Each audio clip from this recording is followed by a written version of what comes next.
One India Kannada YouTube ಚಾನಲ್ಗೆ ಸ್ವಾಗತ. ನಾನು ಸಂದೀಪ್.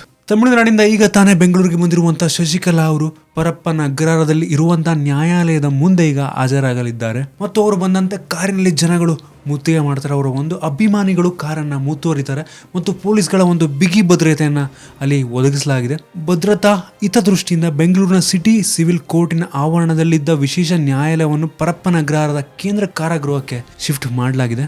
ಮತ್ತು ಶಶಿಕಲಾ ಅವರಿಗೆ ಪರಪ್ಪನ ಅಗ್ರಹಾರದಲ್ಲಿ ಸಾಮಾನ್ಯ ಕೈದಿಯ ವಸ್ತ್ರವನ್ನೇ ನೀಡಲಾಗುತ್ತದೆ ಮತ್ತು ದಿನಕ್ಕೆ 50 ರು ಸಂಬಳವನ್ನು ಬೆಂಗಳೂರಿನ ವಿಶೇಷ ನ್ಯಾಯಾಲಯದ ಜಡ್ಜ್ ಮುಂದೆ ಶರಣಾಗತರಾದ ಮೇಲೆ ಮೂವರನ್ನು ಪೊಲೀಸರು ವಶಕ್ಕೆ ಪಡೆಯಲಿದ್ದು ನಂತರ ಜೈಲಿನಲ್ಲಿ ಸೆಲ್ ಮಂಜೂರಿ ಹಾಗೂ ಕೈದಿಗಳ ಸಂಖ್ಯೆಯನ್ನು ನೀಡಲಾಗುತ್ತೆ. ನೀವಿಲ್ಲಿ ನೋಡುತ್ತಿರುವ ಹಾಗೆ ಲೋಕಸಭೆ ಡೆಪ್ಯೂಟಿ ಸ್ಪೀಕರ್ ತುಂಬಿದೊರೈ ಹಾಗೂ ಶಶಿಕಲಾ ಅವರ ಬೆಂಬಲಿಗರು ಜೈಲಿನ ಸುತ್ತಮುತ್ತ ಆವರಿಸಿರುವಂಥದ್ದು ನೀವಿಲ್ಲಿ ನೋಡಬಹುದು.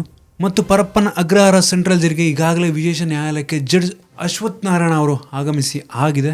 ಈಗಾಗಲೇ ಶಶಿಕಲಾ ಅವರು ಪರಪ್ಪನ ಅಗ್ರಹಾರ ಜೈಲಿಗೆ ಹೋಗಿದ್ದಾರೆ ಮತ್ತು ನ್ಯಾಯಾಲಯದ ಮುಂದೆ ಇದ್ದಾರೆ. ಯಾವ ರೀತಿ ಒಂದು ಈಗ ತಿರುವು ಹೊರಗಡೆ ಬರುತ್ತೆ ಅಂತ ನಾವು ಕಾದು ನೋಡಬೇಕಾಗಿದೆ. ಸದ್ಯಕ್ಕೆ ಅಷ್ಟೇ. ನಿಮ್ಗೆ ಇದ್ರ ಬಗ್ಗೆ ಏನು ಅನ್ಸುತ್ತೆ ಅಂತ ಕೆಳಗಡೆ ಕಾಮೆಂಟಲ್ಲಿ ತಿಳಿಸಿ. ನಿಮ್ಗೆ ಏನಾದರೂ ಈ ವಿಡಿಯೋ ಇಷ್ಟ ಆಗಿದೆ ಅಂದರೆ ಕೆಳಗಡೆ ಲೈಕ್ ಬಟನ್ ಇದೆ, ಅದನ್ನು ಕ್ಲಿಕ್ ಮಾಡಿ ಶೇರ್ ಮಾಡಿ. ನಮ್ಮ ಬೇರೆ ಬೇರೆ ವಿಡಿಯೋಗಳಿಗೆ ಒನ್ ಇಂಡಿಯಾ ಕನ್ನಡ ಯೂಟ್ಯೂಬ್ ಚಾನಲ್ಗೆ ಸಬ್ಸ್ಕ್ರೈಬ್ ಮಾಡಿ. ಧನ್ಯವಾದ.